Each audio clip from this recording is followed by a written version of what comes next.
राधे राधे मित्रों, आज की हम इस वीडियो में बात करने वाले हैं जी औरंगजेब के बारे में। आज तो यह चर्चा है जी बहुत ही क्रूर और एक इस्लामिक टक्कर इस्लामिक शासक था। तो आइए जानते हैं कि औरंगजेब में ऐसा किया था जो इस्लामिक टक्कर शासक बनाता था और क्रूरता में उसने क्या किया और क्या नहीं किया। बात कर लेते हैं जी औरंगजेब की शुरुआत कहाँ से होती है। तो औरंगजेब जो कि शाहजहाँ का बेटा था, जो मुग़ल यहाँ पे जो बाबर के बाद हुमायूं के बाद अकबर के बाद जो शाहजहाँ के 6 बेटे थे, उनमें औरंगजेब सस्ता और जद्दी की लालसा रखता था। और औरंगजेब छठा बेटा था जो कि शाहजहाँ था, जो कि मुल्ताज बेगम, जिसकी याद में उसने ताजमहल भी बनवाया था जो कि आगरा में स्थित है। आइए बात कर लेते हैं कि औरंगजेब इतना खूंखार कैसे बना और इतना क्रूर शासक कैसे बना। क्रूरता की शुरुआत होती है उसकी गद्दी पाने की चाहत से। जब वो देखता है कि मेरे जो पिताजी हैं वो मेरे बड़े भाई को एक गद्दी को देना चाहते हैं, तब वो है सोचता है कि ये गद्दी मुझे चाहिए, क्योंकि वो सस्ता बचपन से मतलब मुझे ऐसा था कि गद्दी मुझे चाहिए, मैं बैठूं, मैं राजा बनूं। और समय बीतता गया और वो भी एक गवर्नर के रूप में था। जैसा कि जो शाहजहाँ था उसने अपने 6 बेटों को अलग अलग जगह सूबेदारी देते रखी थी। वो सूबेदार था, उसने अपनी सूबेदार में काफ़ी अच्छे काम किए, परचम लहराया। काफ़ी क्रूरता उसके अंदर बचपन से ही भरी थी, क्योंकि एक बार जब एक हाथी पागल हो गया, उस हाथी के सामने कोई ना आ सकता और उसने आकर उसे मार दिया। तो तभी से उसके अंदर क्रूरता का भाव देखा गया। लेकिन शाहजहाँ चाहता था कि उसका बड़ा बेटा गद्दी पर बैठे, और इस चीज़ को औरंगजेब ने भांप लिया था कि मेरे बड़े भाई को एक गद्दी मिलने वाली है। और समय बीतता गया और शाहजहाँ बीमार हुए। शाहजहाँ के बीमार होने के बाद जो उसका बड़ा बेटा था उसकी देखभाल कर रहा था। तभी औरंगजेब ने झूठी साजिश फैलाई कि इस मुल्क के बादशाह नहीं रहे और आक्रमण कर दिया, जिसके चलते उसने अपने बड़े भाई का कत्ल किया। जो कि उसके जो 6 भाई थे उसने मिलकर बारी से गद्दारी से सभी के कत्ल किए। कुछ भाइयों को निर्दोष होते हुए भी झूठे सजा सुना दी, फांसी पर लटकवा दिया। इसी से उसका मन नहीं भरा। जैसा कि मैंने बनाया कि इस्लामिक के प्रति काफ़ी कट्टर था। उसकी कट्टरता इतनी थी कि वह लोगों को ज़बरदस्ती इस्लाम कबूल करवाता था।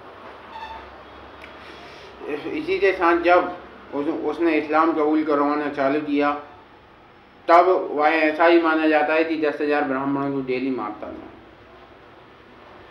और इसी के साथ अपने जो पिता श्री शाहजहाँ थे उनको उसने काल कोठरी में बंद करवा दिया, जो कि ग्वालियर की काल कोठरी में बंद करवा दिया, और वहीं पर उसे खाना पीना जाता था। जैसे बार की बात है, जब गर्मियों का दिन था तो शाहजहाँ ने उसे जो 2 मांस की टुकड़ी जिसमें बीफ रहता था, मतलब मांस के टुकड़े रहते थे, और 2 रोटी दिया करता था और पानी दिया करता था। एक निश्चित आहार मिलने के बाद शाहजहाँ कहता है कि मेरे बेटे और तुम्हारे आलमगिरी से जाकर कहो कि गर्मी बढ़ गई है, पानी की मात्रा बढ़वा दे। तब सिपाही आकर ये बोलते हैं कि आपके पिताजी का कहना है कि पानी की मात्रा बढ़वा दीजिए। तो शाहजहाँ बोलता है कि मेरे पिताजी से कहो कि इतने में ही जिंदा रहें, जिंदा नहीं रह पा रहे हैं तो मर जाएं। इसी क्रूरता अपने पिताजी के प्रति इतनी क्रूर था, तो वो दूसरों की प्रति जितना क्रूर रहा होगा इस बात से अंदाजा अपन लगा सकते हैं। तब शाहजहाँ ने उसी काल टोकरी में एक पत्र लिखा और उसमें उर्दू में लिखा था कि ए बेटा, इस मुल्क पर हमने 300 से 400 साल राज किया, अभी तू राज कर रहा है, हमने राज किया, हमारे दादा परदादा ने राज किया, लेकिन इस मुल्क को ना समझ सके।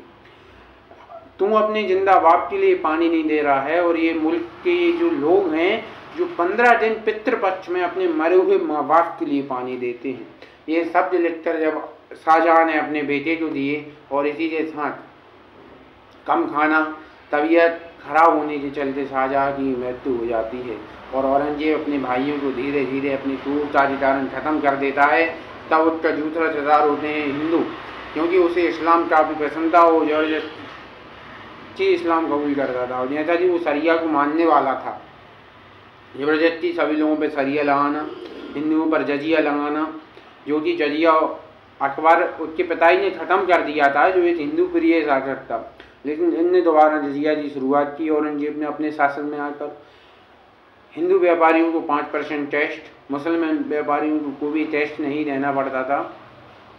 हिंदुओं पर अत्याचार, जबरदस्ती इस्लाम कबूल करवाना, इसी के साथ उसकी क्रूरता दिनों दिन बढ़ती है। और कश्मीर में जो कश्मीर जैसा कि ब्राह्मणों का वो है समुदाय रहता था, और कश्मीर में अत्यधिक ब्राह्मण रहते थे, तो बह जाता और कश्मीर में यही हाल होता है। तो कुछ ब्राह्मणों की टोली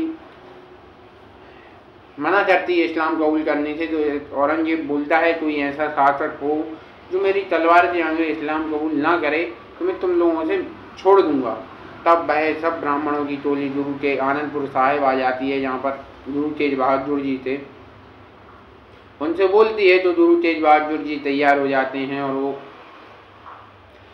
औरंगजेब के सामने जाते हैं और युद्ध भी किया जाता है, लेकिन युद्ध में उन्हें बंदी बना लिया जाता है और फिर उन्हें काल कोठरी में डाल दिया जाता है। तब बार बार उनके पास सैनिक भेजे जाते हैं कि क्या आप इस्लाम कबूल करेंगे। तब वह बोलता है कि तब वह जो गुरु तेज बहादुर साहिब थे, जो सिखों के 10वें गुरु हुए, कि नहीं मैं इस्लाम कबूल नहीं करूँगा। ऐसा ही चलता रहा। फिर उनके औरंगजेब आदेश देता है सैनिकों को जो उसके साथ जो सिख साथी हैं उन्हें प्रताड़ित किया जाए, ताकि वो उनके डर के मारे वो कर ले। उन्हीं की आंखों के सामने उनके बेटों को मार दिया गया, उनका दिल निकाल कर उनके मुंह में ठूंसा गया, उनके भाइयों को रूई में लपेट दिया गया, एक भाई को बीच में से फाड़ दिया जिंदा, 2 पीस कर दिए। फिर भी गुरु तेज बहादुर साहब ने इस्लाम कबूल नहीं किया।